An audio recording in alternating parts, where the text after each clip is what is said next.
Hello to all amazing people, TheNeomare here, and welcome to another episode of Limbus Company. And the time has finally come for me to do the Mirror of Mirrors. However, before I do that, welcome to anyone new to my channel. I play a long series of games I truly enjoy. They are all in their own respective playlists. If you find something you really like, binge watch it. I will be very happy if you like and subscribe.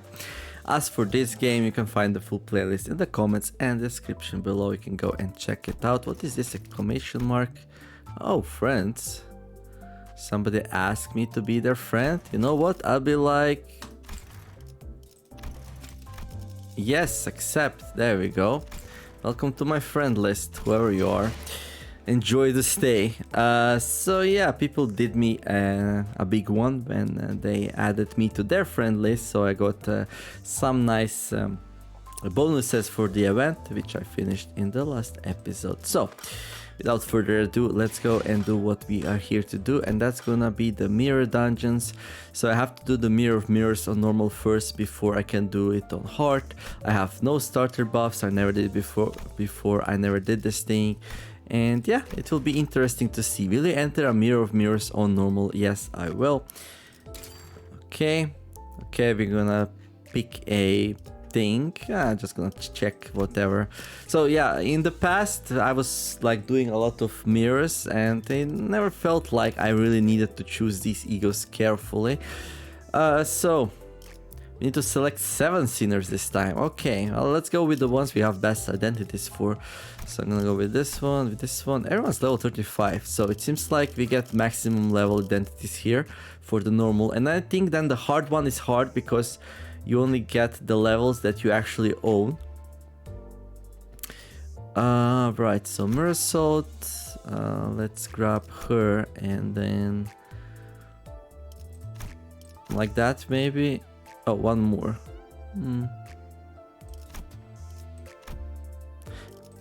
Okay, then we're gonna choose their identities. I'm gonna choose a fluorescent, the 3-star for our friend Yiseng there, and another 3-star I have for Faust.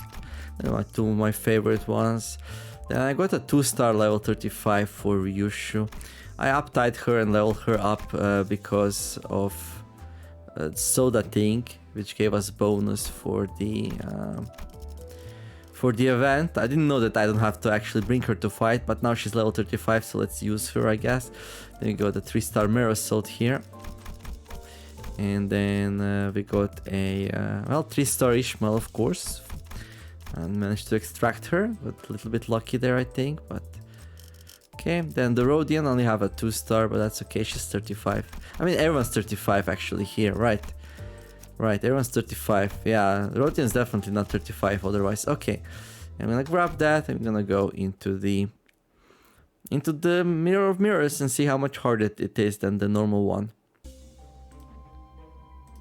So I think it has like exploring floor 1. If I click here on the... no, where can I see? Yeah, this thing has 5 floors, so it's probably gonna take a little bit longer than the normal mirror. Hopefully the rewards are better as well. Okay, it seems like we just have a whole bunch of fighting here. So now, usually, ever since they made all the characters be level 35, and, combat events not actually giving us level ups anymore, I started preferring events over fighting encounters. So yeah, that's changed. So yeah, we're gonna grab one of these 2 events. Let's go like here, up, and there. The fight events do give you currency, which you can use in shops. I suppose it works exactly the same as in normal mirror, but yeah, I'm gonna prefer events. Radiating Malice. Seeing this gives you an odd sense of relief, even though you can feel a clear hostility coming from the area. You know well that there are far more terrifying encounters in this spiral of uncanny spaces. Of course, this does not mean that you can relax. The enemies you face here might crush your sinners at any moment. Well, let's not relax then, shall we? So we can only bring 5 people, that's pretty good, because we have exactly 5 3 stars here to grab. And then I assume once we go to the lower levels, to the higher levels, or whatever you want to call them, we'll be able to bring more people into fight. But we start with 5 instead of 3. Okay. And then like these easy fights are probably just auto combat. Now, Any damage we receive in mirror dungeons is permanent, so you have to keep that in mind. However, we have some ways to heal, so I shouldn't worry too much about that. So this will be pretty easy. I'm expecting to go through stuff really fast. I'm able to complete like a normal mirror in like 20 minutes these days. And like without even thinking. Like I have it in a very small video while I'm watching YouTube and I just spam through it. Like it's like so easy. So I assume this will also be really fast. Of course this will go a little bit slower because I will make comments, explain the mechanics, I will comment on my decisions, and I will read the story for each note. So that will slow things down a little bit, but hopefully not too much. So I hope to finish like at least normal Mirror of Mirrors in not more than 3 videos. Hopefully we'll see. We'll see. Oh, wait. Seeing this gives you... Okay, it's the same story, so we're not gonna read it this time. So we're gonna use the same theme. I wonder if we keep resources between fights. Probably not. We didn't in mirror, or in normal mirrors, so I suppose the same will be true. We do start with some resources, but I think this is like defined but what kind of characters you have. So let's see, 2 2 2 1 2 2 2. Let's see if the same for the next fight is. There are also some E.G.O gifts you can get which will give you some extra resources when the fight starts. So yeah, that will sometimes mess up the match. There's some pretty good ones actually, some pretty good E.G.O gifts. Oh yeah, the Molar Boat Fixer E.G.O will shake your screen. Well, actually not shake, like move it in strange directions. So hopefully that's not a problem for any of you. If it is, I'm really sorry. There's plenty of other stuff I also do, so... Or there might be other people doing the same game, not using the E.G.O, but... It's not too bad, I don't think so. Not all of her attacks do though, this one didn't, so... I think it's like an interesting effect. It's not too bad, I don't know. But yeah, so far so good. The encounters seem to be like somewhere same difficulty, like the normal mirror, like the beginning mirror. I think the difficulty will come in floors 4 and 5, probably. So that's my expectation right now. Oh no, this is definitely something new. We have more resources this time, so maybe we do stock them up, I don't know. So these enemies have more HP than I would expect on the first floor of the mirror of the beginning. There you go, so that's the attack that makes the... that makes the screen do a little bit of a circle around. Maybe I'm just overreacting here, maybe they're not as tough as they seem, but like... Definitely seems hard for the third fight. Yeah, I don't know. I mean, I have very powerful characters, so that will never be a problem, but... I'm looking forward to some challenges here. I was hinted at that there will be some stuff here. We'll see. We'll see. And if there is, let's see how hard it is. So after I do the fight... Yeah, definitely seems like my amount of resources went up. That would make it much easier actually, if that's the case, if you retain this between fights. The Mirror of Beginning doesn't do that, so that's confusing to me, but okay. Maybe... I don't know.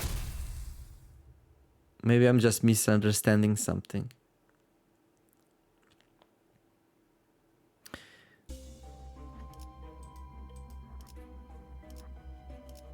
So yeah, let's do the event. This thing has a high chance to like give us an E.G.O gift. So E.G.O gifts are usually way more expensive than 25, so it seems to me like it's better to go and try to grab one if you can. A quiet noise is in the air. You cannot begin to imagine what might await you here once you enter. It exudes a smell. At one point it's sweet, yet it soon turns in sour, musky, then refreshing clear. The experience shifts repeatedly even as you approach the door from the outside. Well, I'm not afraid. Oh, it's the tree. A resentful tree stands among the desolate plain.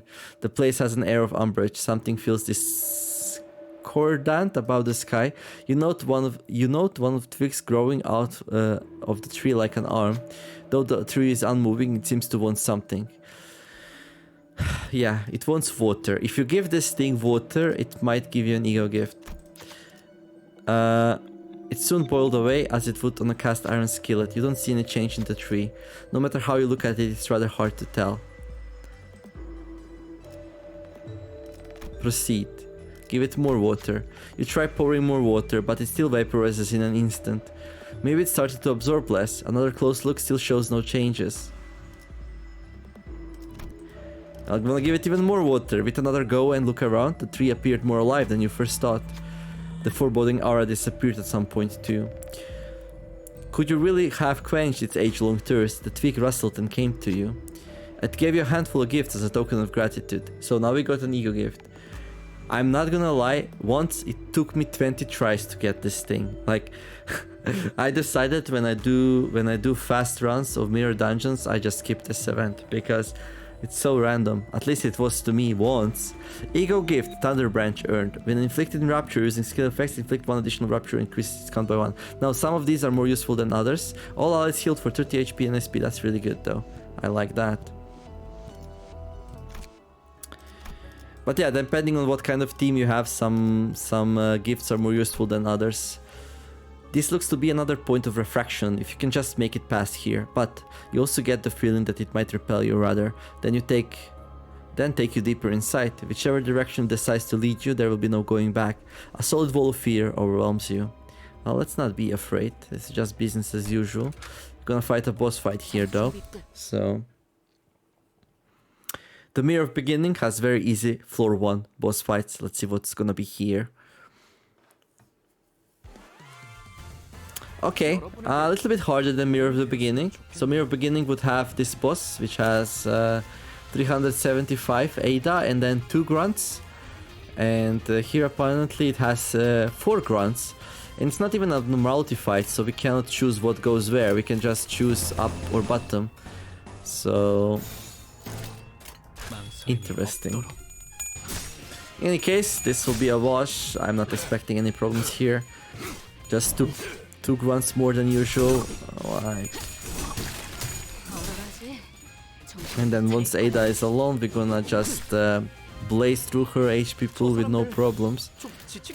If somebody's hopeless, I might like give them a defensive ability instead, but it doesn't seem like that's gonna be necessary, so... In any case, first floor, just like free win, free rush through it. Now that I see how fast this is going, I'm starting to think that maybe, just maybe I should have done this sooner, but it's okay. It's okay. There's a part of me which wants to optimize this game. It comes from the days long past when I played World of Warcraft, but like... I just don't have enough time to treat this game as an MMO and just like... do everything in it as optimally as possible every day, put in the necessary hours, be on the top of the wolf pack, all that stuff. While that was fun before I had an actual job, well, I have nowhere near hours anymore for it. But I do still try to like progress in this game at decent pace, unlock the IDs, the 3 stars, like uptie them. I think so far I did a decent well enough job while also putting up other videos of other games you might not totally not be interested in. Like as far as I understand, most of my audience watches just like 1 or 2 day games at most I play, and that's totally fine. Phantom Pain. Skills deal plus 15% damage to a single target. When When activating Gloom Absolute Resonance, applied 2 offense level to allies at the start of the combat phase. Allies gain poise. Okay, when an ally defeats an enemy with a slot skill, they gain 2 poise and 2 poise count next turn once. Lowest star. After dealing blunt damage, deal 5 SP damage to the target. If the skill's affinity was pride, deal.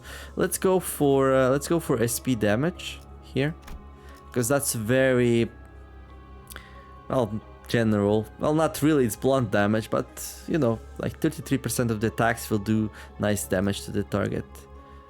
So I like that. I'm gonna take the lowest star. We can refuse the gift. Not sure what happens then. I think you just don't get it.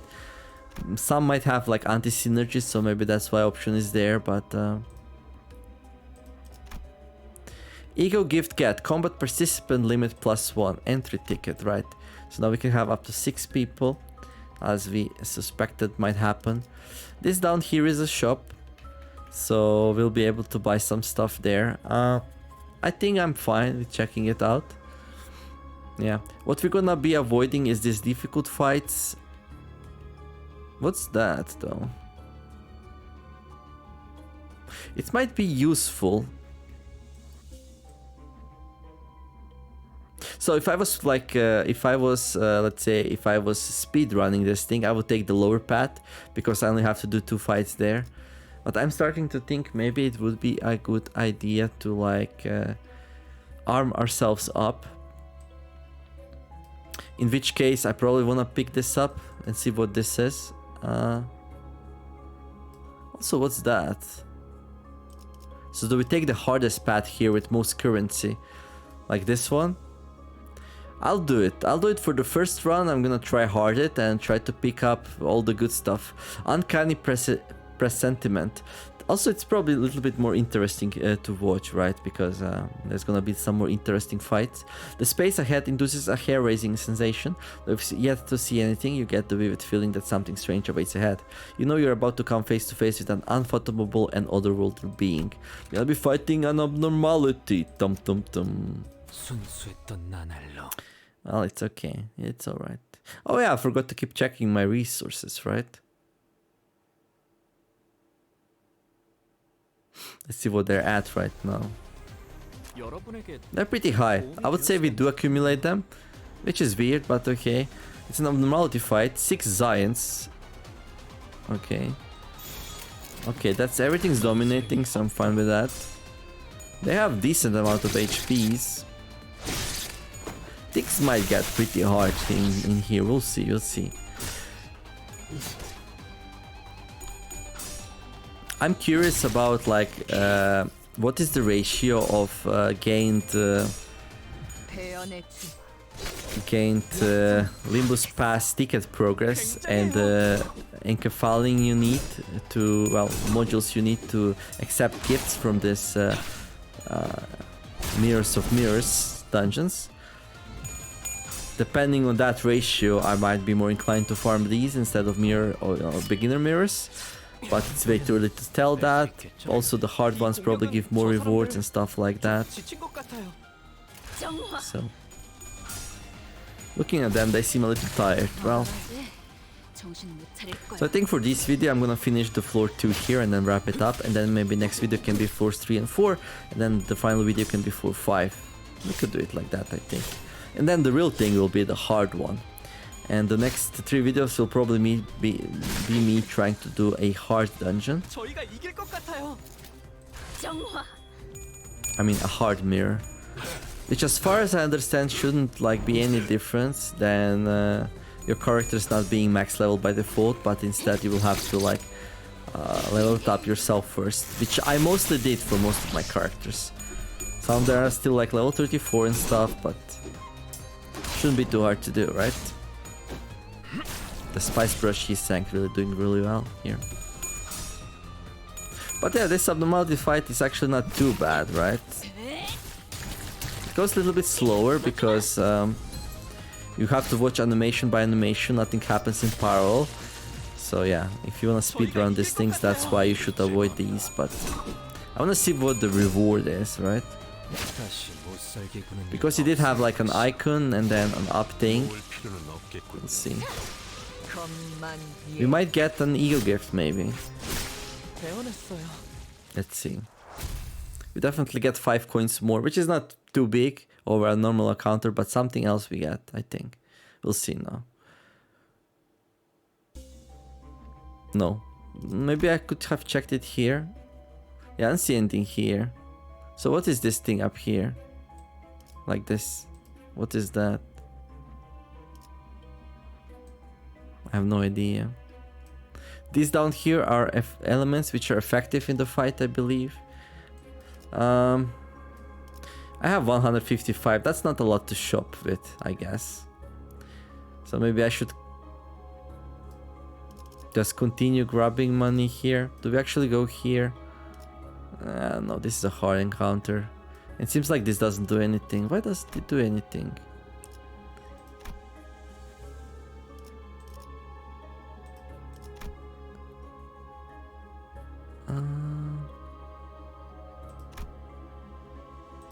Starting E.G.O gift, characters.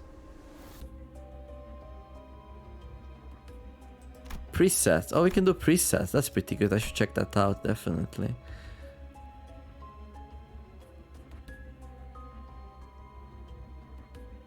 On normal difficulty, you're not given any starting cost, but the initial team setup doesn't require any cost. On hard difficulty, you're given a set amount of cost to build your initial team with. Oh, that's harsh.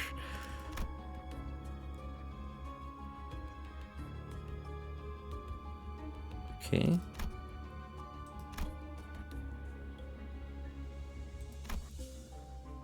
Okay. As you claw, you may acquire E.G.O gifts. Right. Below. Didn't see anything for above things yet. Yeah, what's the above thing? That's what I wanna know. Yeah, we know that. Below the combat encounter notes in mirror dungeon taps infinite effective against the enemies will be shown. Okay. This is the shop. There are rest shops. You may heal up for free or spend cost to gain identity or E.G.O to deploy on the team. Or we can purchase E.G.O gifts, heal allies, recruit identities, or power them up.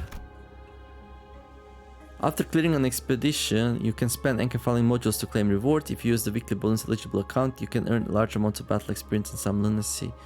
The amount of rewards depends on the number of nodes cleared. Okay.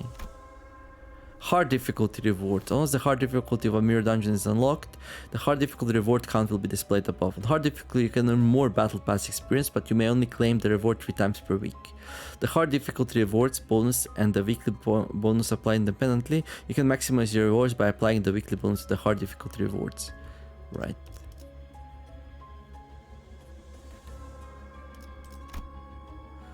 Mirror of Mirrors and the Mirror Dungeons after it have starter buffs you can activate.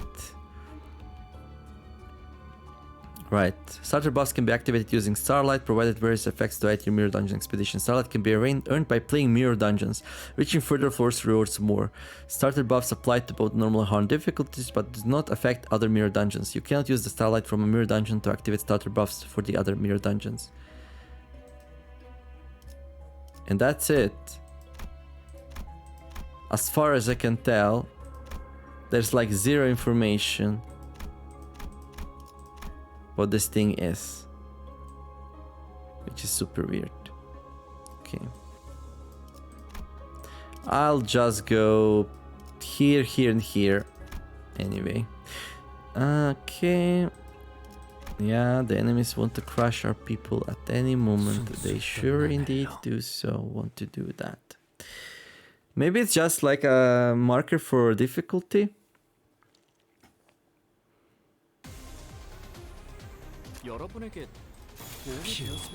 So yeah, anyway, our SP is full, so we're gonna have very favorable clashes. Once things start to go into your direction in this game, it's like really hard to lose that. So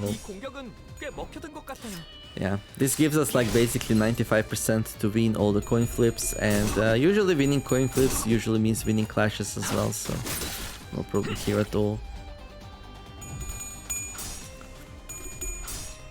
You're fighting these. I think these are from like chapter 1, like the people with a strange tentacle sting, like out of the Lobotomy Corp employees.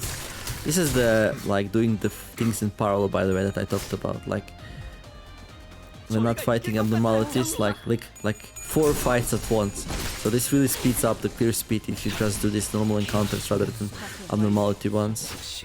So yeah, I'll definitely try to do these like to get all the bonuses each week. Yeah, that's one of the goals I have. But like no rush, need to pace myself, not to burn out, all that good stuff, you know. Yeah, let's see the advanced fight at least once. Something even more threatening seems to be ahead. The scent of an unknown animal blood is stronger than ever. The light flickers eerily, but those are not your only clues. An indescribable feeling beyond your 5 senses. It licks your entire body with a clear warning. So I'll definitely go here and here, here. But it's okay. Let's see what it is. I still have no idea what that is. The box with an arrow up. Maybe we find out after. Maybe it's gonna be like how many boxes you collected, that's how. But no, Starlight should depend on how many things you cleared, not like this. Like, and this would definitely be sad, right, in that case. Anyhow, 060, do you know what it is? This is actually not a hard fight. It's definitely harder than the one we just did, but I cleared many of these in chapter 4, so I already know up front that this will be just a walk in the park. Ah, it might have multiple waves. Nope, it doesn't. Okay, that's weird. But yeah, the game vastly over-exaggerated what is waiting for us here. So this actually makes it very much worth it, because we get double the amount of currency. Now the problem is the next node doesn't have anything, so we are not really gonna be any plus currency-wise, but we can rest there and heal my people, which is probably not even necessary looking at their HPs. I would be really surprised if anyone's really wounded, but this is what it is. In any case, this is a total massacre, as you can see, so... as you can clearly see. So much about the hard fight then, yay? Hey. Okay. Well, onwards and forwards we move. Now this is a resting spot. You may bury your pain in the quiet or bring out someone to share the pain with. Feel free to take a rest here. If you'd like a chance meeting, please place that on the desk. Convenience store owner exploring the maze for a dispenser. Right, so we can take a rest, we heal Sinner's HP. We can place the crump on the table, add a new identity or ego to the current theme. Now I'm not sure, like... pick a mirror shard amidst the crumps, add a new identity or ego to the current theme. Not sure, like... oh, I see. So we can buy more people here.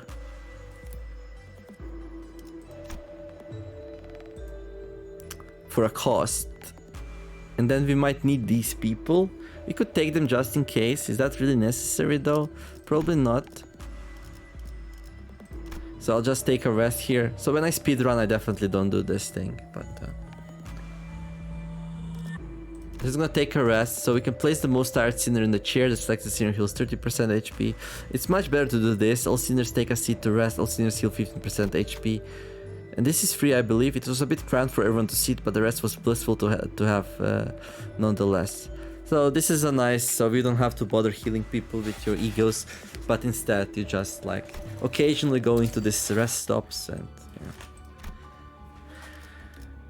So there's a box there as well. This box has 2 arrows up, this box has 1 arrow up, and this box has no arrow ups, and I have no idea what this means. This looks to be another point of refraction. You can just make it pass here, but you also get the feeling that it might repel you rather than... So this is the same story like the first time we went into the boss fight. Okay. Right, so let's see who awaits here. Probably another non-abnormality fight, if I remember correctly from the beginner mirror. Oh, it is a abnormality, okay. Oh, it's a clock, okay. Right. This one's pretty simple. You just kill his clay dolls and then you wreck its face. There's also gonna be a skill check for it. I mean, I did this one so many times. Now, usually when I do it in when I go for threads every day for 3 thread runs, when it's a clock thing, I pretty much just auto combat everything and just usually ignore the dolls.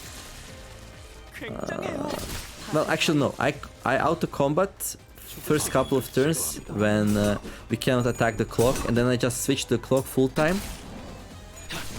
However, since I want my people in good shape, I will keep killing the clay dolls. Okay, everything seems to be nice and dominating, so no worries there.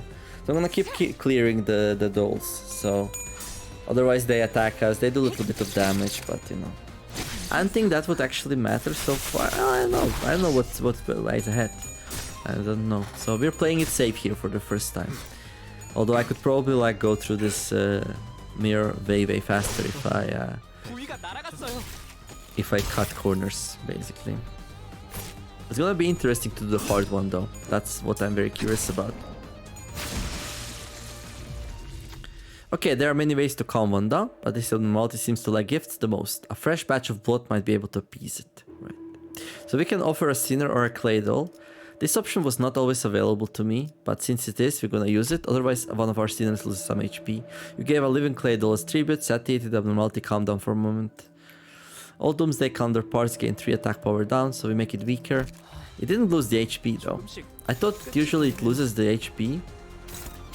So maybe that's because we gave it a doll instead of a sinner, maybe. I don't know. Doesn't matter really. It's gonna be easy either way, so.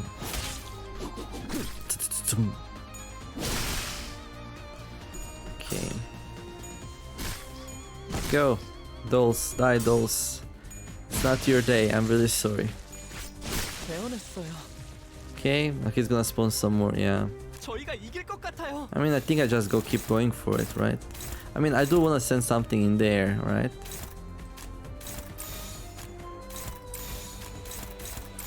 Favorite.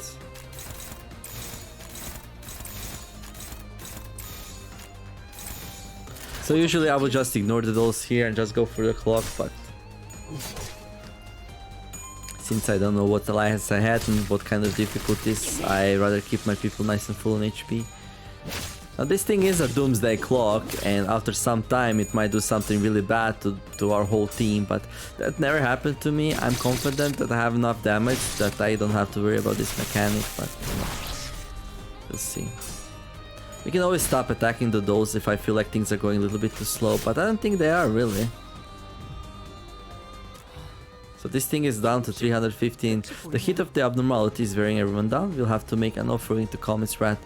So now everyone takes 3 fixed damage for 1 turn. Everyone's like burned. Okay, okay, that's dominating. Okay, dominating. Dominating. I might want to leave one of these alive actually. No, it's okay. If I did, I could offer it maybe. I don't know. So again, we're gonna need to offer something to it to remove the burning sensation. I think it will be like, we need something cold to pour on it, right? Something like that. Oh, one of the dolls is alive anyway, so we're gonna be maybe able to like offer that. So right now this thing is defending, so it's a little bit hard to damage it, but to weaken the flame you'll need to cool water. Since we aren't carrying any buckets of water, we should offer up someone cool instead. So we can again offer a clay doll, so I'm gonna be doing exactly that. You give a living clay doll as tribute, the flame shrunk to a flicker. Oh, it loses 100 HP, and the Frenzy of Doomsday calendar expired. Good. So there's one doll alive. It does 2 to 9 damage. You know, actually, I'm just gonna send everyone into the clock now. One doll is really not gonna make any difference, and maybe the one, I don't know how exactly the fight works.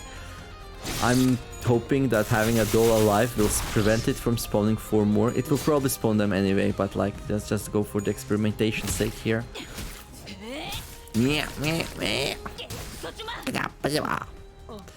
That might only have made them upset. No, it didn't. They're almost dead. That's the goal. That's the goal.